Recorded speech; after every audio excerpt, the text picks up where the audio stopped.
La parole de vie. Yes. La parole de vie. Amen. La parole qui nous fortifie. Amen. La parole qui nous donne la force de marcher sur nos ennemis. Amen. La parole qui nous donne la force pour que nous puissions être toujours debout. Pour que nous puissions toujours porter notre foi. Il n'y a que dans la parole de Dieu. Mais bien aimé dans le Seigneur, la parole de Dieu, il nous fortifie. Il nous donne du courage. Quand tu es dans les problèmes, il suffit que tu lises une parole de Dieu, ça t'apaise. Ça t'apaise, mais ça, si je vous l'ai dit, ça t'apaise. Et tu verras que tous les soucis que tu avais, ça disparaît. Et toi-même, tu ne comprendras pas comment ça a disparu. Grâce à la parole de Dieu. Alors, mes bien-aimés dans le Seigneur, nous n'allons pas tarder. Nous allons prier pour la parole de Dieu. Demandons à notre Dieu qui nous donne encore la force d'aller jusqu'au bout. De ne pas abandonner, de porter notre croix jusqu'au bout. Qui nous donne encore cette force-là. Qui amplifie encore cette force-là. Parce que le malin est toujours à côté de nous. Il rôde autour de nous. Parce qu'il cherche moindre faille pour que nous tombions. Mais nous savons que le nom de Jésus est plus fort que celui qui est dans ce monde.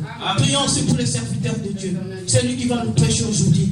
Demandez que l'onction divine, que l'onction du Saint-Esprit lui soit remplie. Quand il parlera, que ça ne vienne pas de sa bouche, que ce ne soit pas ses pensées, mais que l'Esprit de Dieu, que l'Esprit de Dieu soit sur lui. Prions l'Éternel.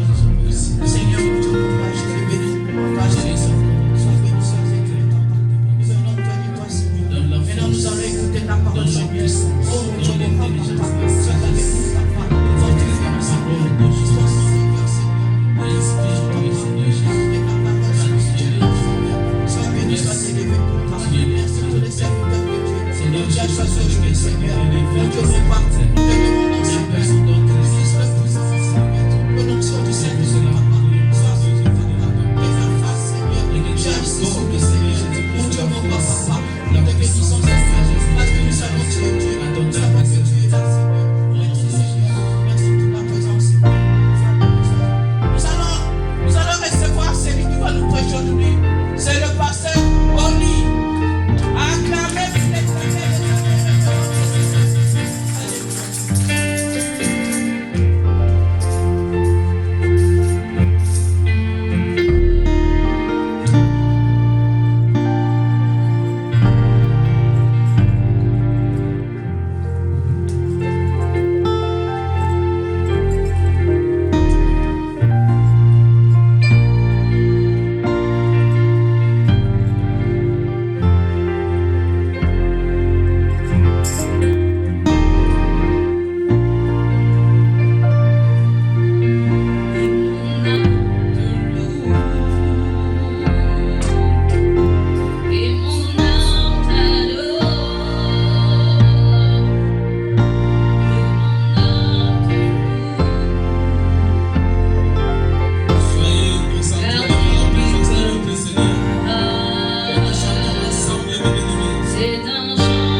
Que le Seigneur nous bénisse. Pourquoi vois-je que nous sommes fatigués? Amen.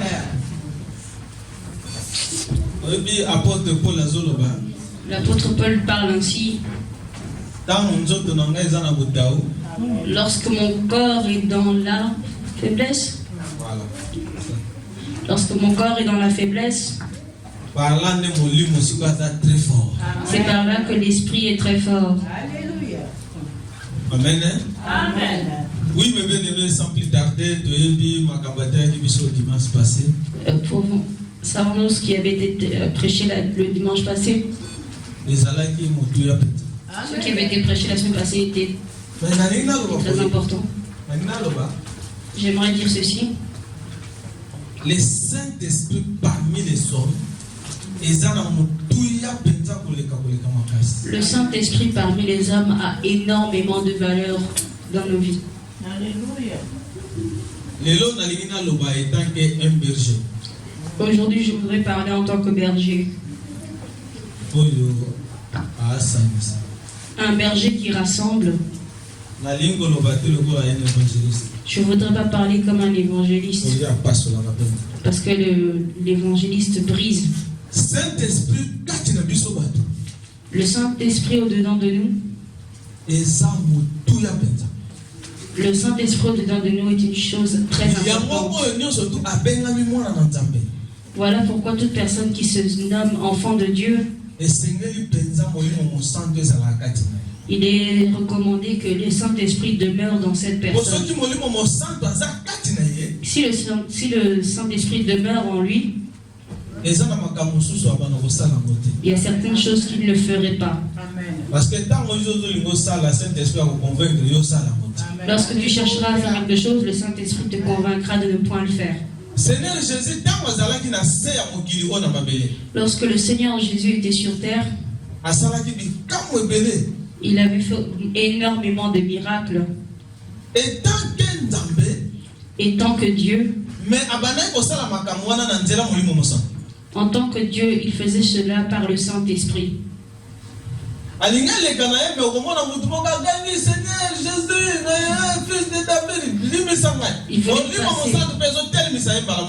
Il voulait passer outre, mais il entendait les cris de ceux qu'il appelait fils de David, et le Saint-Esprit le poussait à se lever. Et le Saint-Esprit lui dit: guéris-le. Tellement qu'il y avait la plénitude de Dieu en Christ. Il était toujours dans la vie de prière. Et le Saint-Esprit l'accompagnait à chaque instant. Il y a quelque chose qui s'est produit. Malgré qu'il avait fait tous les miracles, il y a certains miracles qu'il n'a pas fait. Pourquoi ne l'avait-il pas fait? Parce qu'il avait laissé cela pour nous. Cela est notre tâche. Vous voyez ce que vous voyez? Cela est petit. Si vous croyez réellement en moi, vous ferez plus que ce que moi j'ai fait. Est-ce que depuis qu'il est parti, avons-nous fait plus de miracles que Jésus? Pourquoi ne faisons-nous pas plus de miracles comme Jésus? Parce que nous sommes tantôt plus tôt. Parfois le Saint-Esprit est là. Parfois le Saint-Esprit s'enfuit. Cela attriste le Seigneur. Un jour, ce que nous va permettre à la si Dieu te permet de voir à quel point tu attristes le Saint-Esprit, cela te attristera aussi. Parce que moi, cela m'est arrivé. Je voyais comment le Saint-Esprit était attristé à cause de moi. Lorsque nous parlons, cela n'est point pour vous apeurer. Ici, tel que nous sommes là, il n'y a personne qui puisse apeurer quelqu'un. Le seul qui puisse nous faire peur, c'est le Christ. Donc, nous Nous devons pas craindre. Que le Seigneur ne te fasse pas craindre.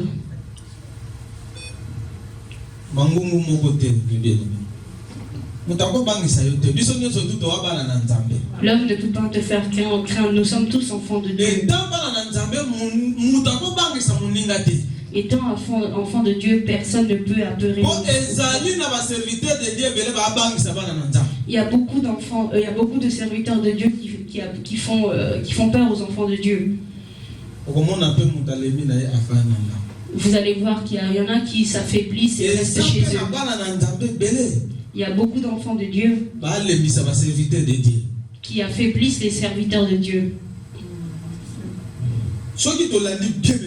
Si nous suivons bien ceci, dans le monde entier,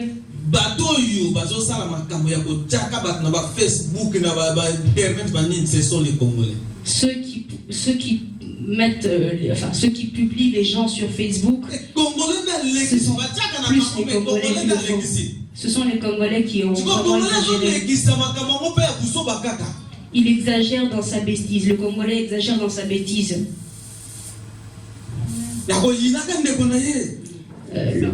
D'haïr son prochain.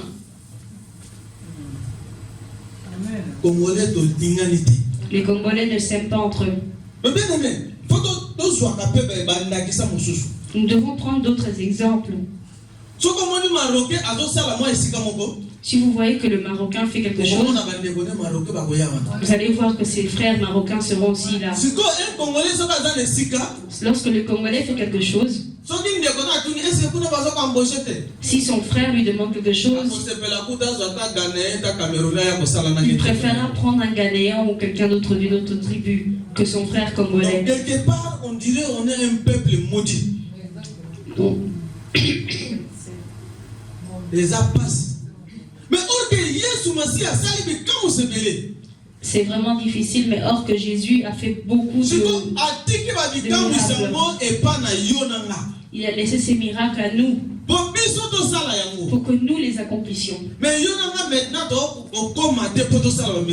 toi et moi, nous n'y arrivons pas. Alors dis seulement crois seulement et tu verras la gloire de Dieu. Il a dit crois seulement et tu verras la gloire de Dieu. Est-ce que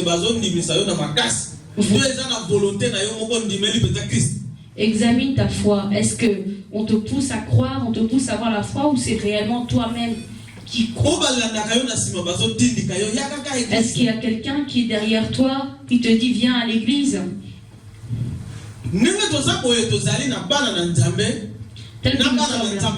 Tel que nous sommes là, nous avons des enfants de Dieu et des enfants des hommes.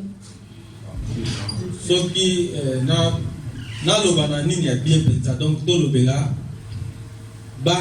légitime, non légitime. Nous parlons des enfants légitimes et des enfants illégitimes. Voilà. Nous sommes étonnés dans la présence de Dieu, dans le Seigneur. Il y a aussi des enfants de Dieu. Et il y a des enfants qui ne sont pas nés de Dieu. C'est un peu difficile de comprendre. Amen. Ce sont des choses que j'ai déjà prêchées avant. En tout cas, le Saint-Esprit m'a révélé que je devais recommencer pour que les gens comprennent. Nous avons deux sortes d'enfants de Dieu. Les enfants de Dieu qui sont réellement enfants de Dieu.